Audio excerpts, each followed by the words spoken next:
Hi there, my name is Kay Moon and I'm a twin flame channel and Western astrologer. And this is a video about the full moon in Aries 2020 happening on October 1st, 2020 at 5:05 p.m. Eastern Daylight Time if you happen to be on the eastern seaboard of the United States. Please check a time zone converter for your local time. I just want to say thank you so much to everyone who has subscribed to this channel. We just hit a milestone that I just never thought we would be at the 10,000 subscriber mark, and that so many of you have found comfort and solace and validation for your own intuition in the words that my spirit guides have provided for me about my twin soul journey, as well as the new and full moon video updates. It just means it means the world to me. It's a very particular type of special confirmation for me that everything I've been through wasn't for nothing.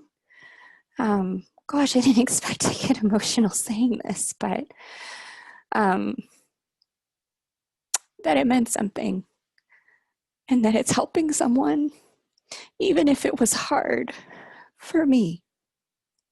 So I just wanted to say thank you. Thanks for listening. Thanks for subscribing. Thanks for sharing. I've been told by a lot of you that the videos get shared on other platforms. This is the only platform I'm active on. I don't have an Instagram or a Facebook or wherever else you found me. So that people found this information useful enough to share it with you, and then you found it useful enough to find yourself here. Means a lot. So celebration complete. I appreciate you being here. I also want to say that really quick, as part of this celebration also, that I recently just opened up a course called Star School. And Star School is your opportunity to put the power of reading the charts in your own hands. And I've opened it up for two reasons. Number one, as the reach of this channel grows and more people say, hey, can you please read my chart? Can you please tell me what's going on?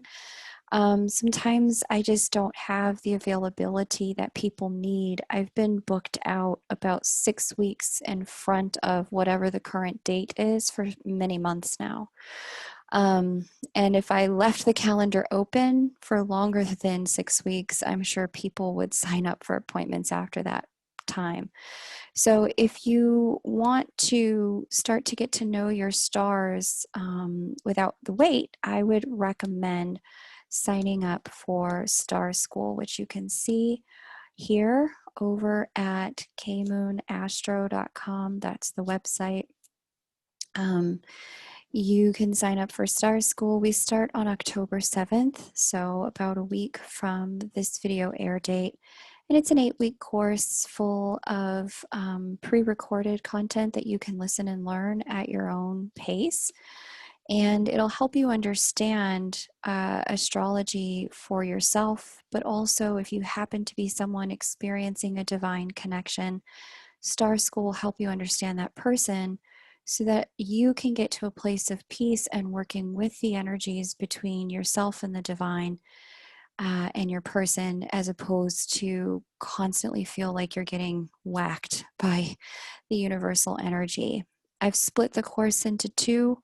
There's Star School 101, which is Astro Basics, and then Star School 201, which is Astrology for Twin Flames. You don't have to know for sure if you're a twin flame to get value out of the 201 course. In fact, I've explained why that is down here in the frequently asked questions section. So if you're curious, feel free to enroll now. But many times for those of us who walk the path of divine love, even if we were ignited by someone who wasn't our twin, you'll find the content on this channel resonates because that's what we're doing. That's how I was taught to read the stars. It's how I learned.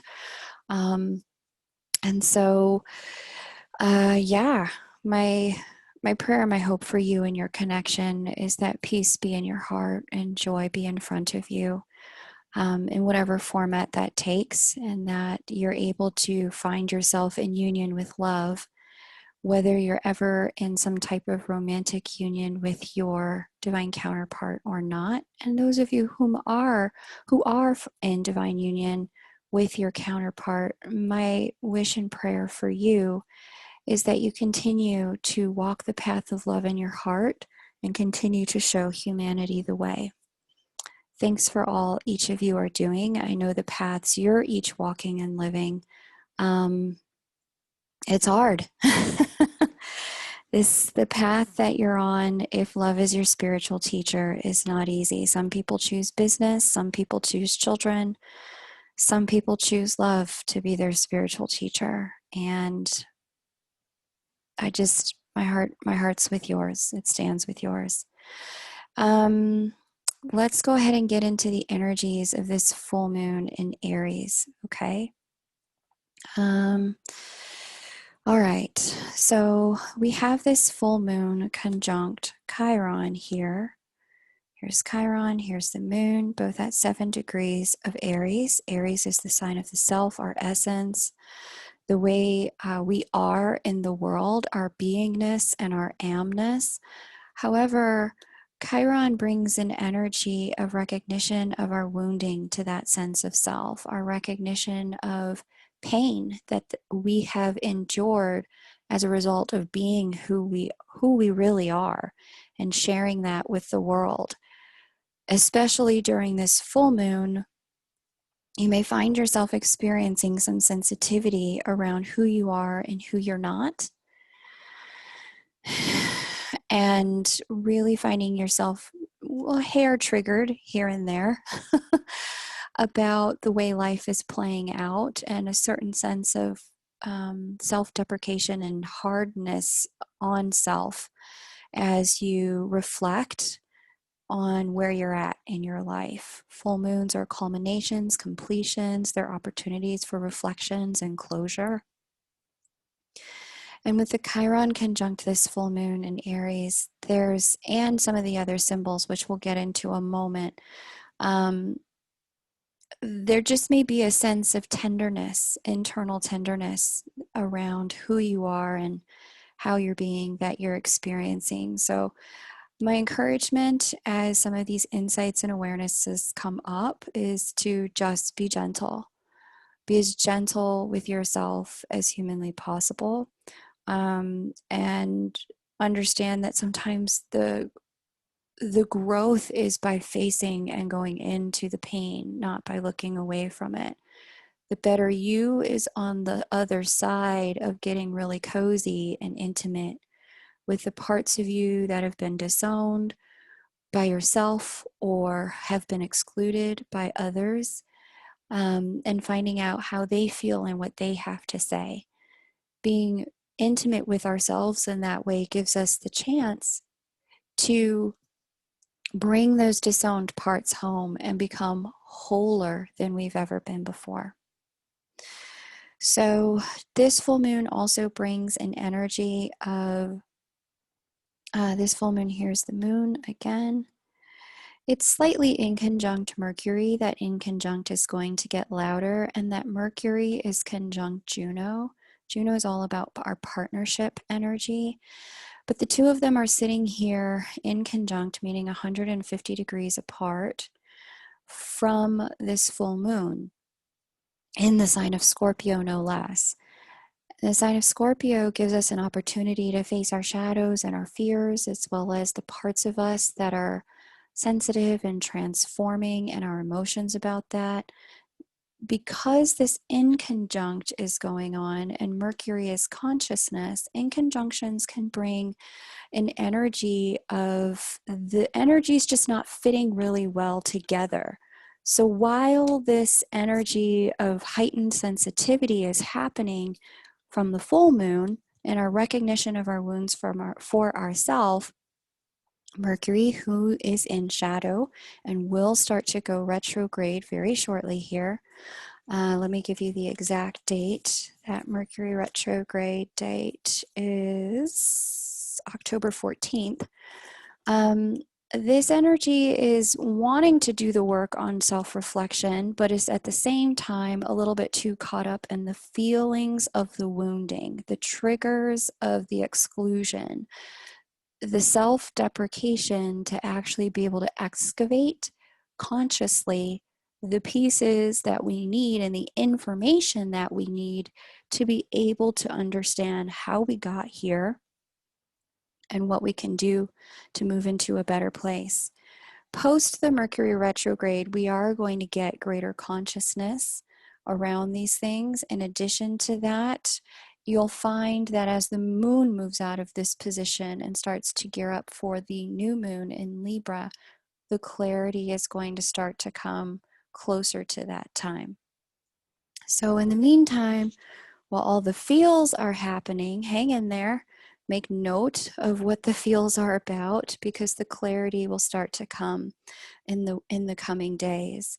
We've also got here some important things that have occurred right around the same time of this full moon that have colored this year, and it's now important to just address so that you can see how these energies that have colored this year, they're shifting. They're shifting in a big way. They're shifting in a big way right now. And it's important to just make sure you know it, because this is a turning point for all of us. This week, on September 29th, we have Saturn finally moving direct. Saturn's been retrograde since May 11th. And with the Saturn retrograde, it gave us the opportunity to look internally and see about the places where we need to apply just a little bit of discipline, a little bit of focus, a little bit of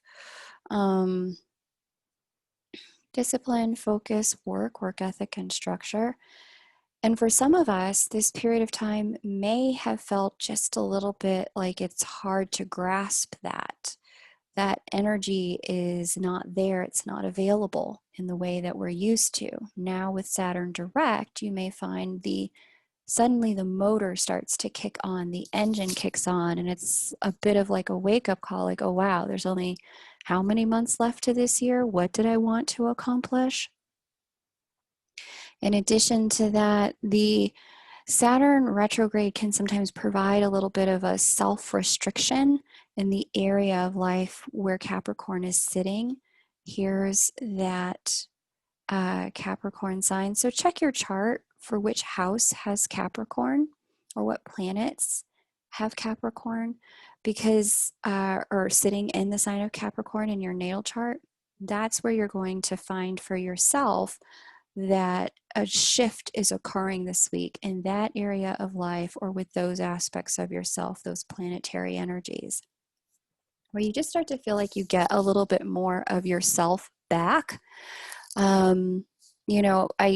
This Saturn retrograde, if you, for example, have had Saturn in your, let's just say, your 7th house of committed partnership, the Saturn retrograde may have been a time where you withdrew from relationship, where you withdrew from connection.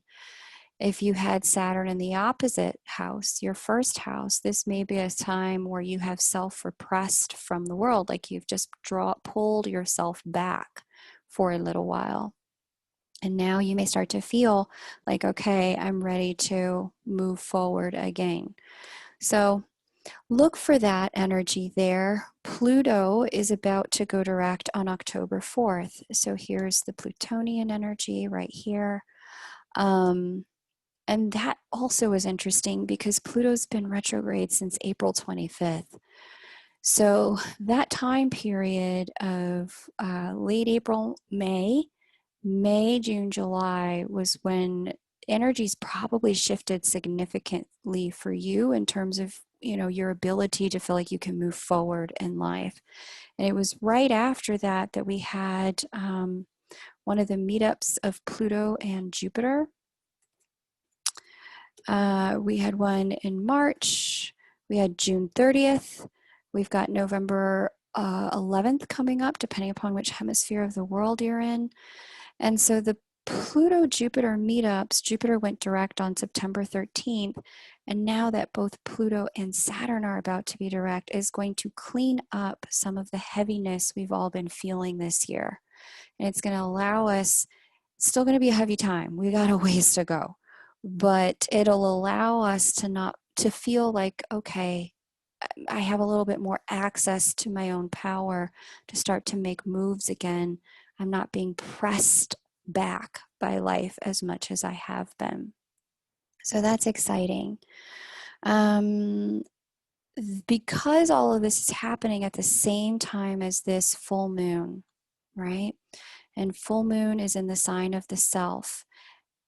This is a moment in time where we're being given the opportunity to have a look inside and really take stock of, what 2020 has shown us about who we are, how we're living, what we want, the gap in between, and what it's going to take to get there. This year, more than any year, has been a year where we've been really forced to take conscious accountability for the quality of our living and our lives, and be very thoughtful about the structure of our lives. Is it authentically aligned with who we really are? Or is it an expression of who we used to be or who someone else wants us to be? Or is it an expression of what we were told we were supposed to be growing up? These are the questions that 2020 is asking us, and to start to become accountable and responsible for it. So that is what a lot of this full moon is bringing forward.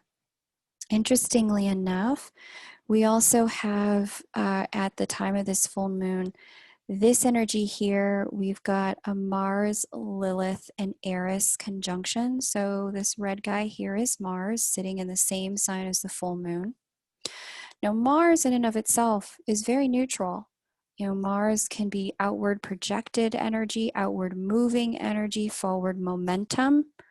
It's the capacity to drive forward. In the light, this becomes ambition, drive, passion, all those wonderful things we associate with new beginnings and creating. But in the shadow, this can become very warlike, aggressive energy. In the light, we get assertion. In the shadow, we get aggression. And there's a big difference between being self-assertive and being aggressive. For what it's worth at this time, because Mars is sitting here with Eris and Lilith, some of our victim stories may really come up, especially because these three with Mars are squaring Saturn. Classically in astrology, Mars squares Saturn brings an energy of feeling kind of nitpicky about the self, self-deprecating, feeling a little bit like finding what's wrong with us so that we can fix it. But this is going to be especially potent and heightened because Chiron, all of our wounds, are conjunct the full moon in the sign of the self, in addition to Eris, whose energy is about discord, disharmony, and strife. Lilith, whose energy is all about getting after what she needs, black or white. I'm either having it or I'm having nothing at all. The three of these energies together, square Saturn, can make us even more hard on ourselves and make us even more painfully aware of the misalignment between what our dreams have been and the current state of our lives. This, especially because now we've got, Jupiter's been moving forward and progressing toward his final meetup with Pluto. When Jupiter and Pluto are meeting up, we're kind of given a real lack of hope, faith, and optimism about what happens next and what's happening now. There is a saving grace, though, in this energy. And so I want to point that out to you because not all hope is lost, but these moments where These moments of honesty is the best way I can put it.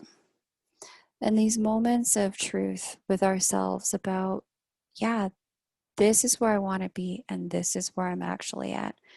These moments are needed. And feeling the pain of those moments is unavoidable. We can transmute that pain into power. We can turn that pain into motivation. But we can't utilize that energy if we're unwilling to face it, if we're unwilling to unlock that energy. The hope that's here that has me, grateful, it's not all doom and gloom, is this. Neptune, Jupiter sextile Neptune. And normally, I'm not really a fan of Jupiter and Neptune conversations. It can lead to us running away with ourselves and either over optimism and delusion about ourselves, about others, straight up illusion, deception.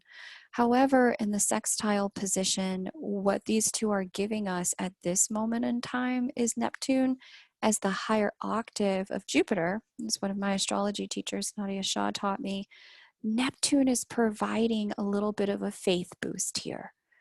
Neptune is providing the opportunity for us to remember who we are when we stand in our divinity. Remember who we are when we're sitting in our heart center. Despite how hard this moment in time is, time is not finite.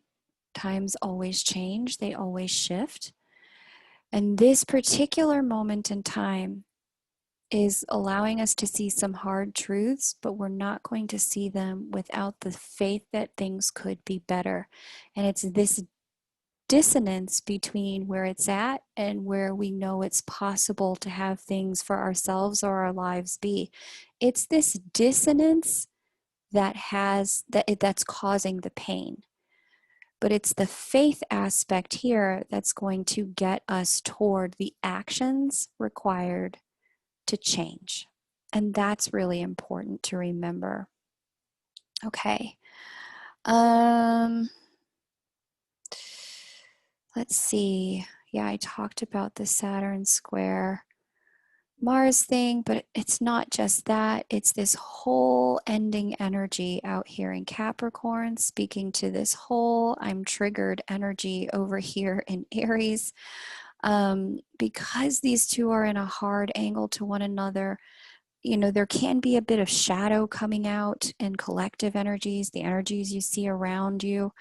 Shadow meaning, hey, let's project our pain onto other people. It's their fault that I have to go through this. It's they're the problem. They're the reason my life is falling apart. You may see a bit more of that kind of rhetoric out in the collective for just a little bit longer. As light workers, you now have the conscious information of knowing that this is what's happening. It's just kind of in the air, it's in the ethers, acting like little puppet strings on people. Now that you have the conscious awareness that that's the unconscious use of this energy, you can cut the strings. You don't have to be triggered by what's going on out in the collective. You can unplug, you can be a voice of peace, you can self-reflect, you can offer the apology, you can initiate the conversation that leads to a peaceful resolution. You now have the power because you're no longer being puppeteered by the energies. So keep that in mind as well. If you'd like to enroll in Star School, the opportunity is now open. Once again, you can find it over at kmoonastro.com. Just click here for classes. You'll see Star School down here. And for those of you, several of you have reached out, you're wanting to do a reading. The deal with the way this works on my particular website is if you're looking for a twin flame reading and you click here and you don't see a reading available to purchase, it's because they're sold out for that booking period. They're not available. You need to check back. So for example, right now, twin flame readings are sold out. You'd see them right here in this big old empty space if they were available to purchase. They're not. I release them on the first of every month. They're first come, first serve. And if you'd like to figure out your stars a lot sooner than that, the best way to do that is here in Star School. You do get a discount when you enroll in both, so feel free to jump on that and save. And I will see you in class. Thanks again so much for watching, liking, subscribing, and sharing. It's a total pleasure and an honor to be able to serve this community in this way. Thank you so much. Bye for now.